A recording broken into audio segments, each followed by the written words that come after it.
The pandemic will have a lasting impact on our lives. And new this morning, 42% of incoming college freshmen say the pandemic influenced what they plan to study in college this fall.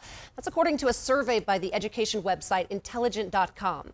Denver 7 education reporter Nicole Brady joins us from the newsroom. And Nicole, this is interesting which majors are gaining and losing interest. Yeah, and it's not just the ones you would necessarily think of, Molly. I mean, we've talked about healthcare professions seeing more interest, a spike in medical school applications this past year. But we're talking about undergraduates here, and researchers asked 1,200 17 to 19-year-olds about their plans, and they found some majors saw a big increase in interest while others are kind of falling out of favor. Some of the biggest increases were in ethnic, cultural, gender, and group studies, as well as the legal professions. Analysts think this is a reflection of the social justice movements of the past year. But then there were also increases in agriculture and natural resources, philosophy and religious studies, and library sciences, interestingly.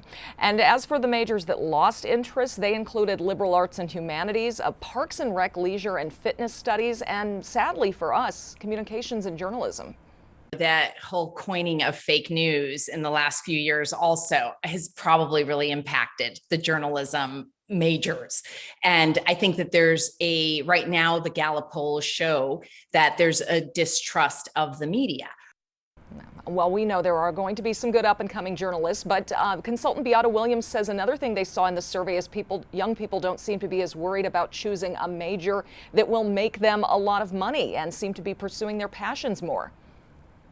40 years ago, people had one job or two jobs their entire lifetimes. And now I think the shift is people are constantly reinventing themselves. But I think that the kids see that, and maybe they're just not as concerned with job stability. So they really are just sort of pursuing their passions and not worrying about what happens down the road.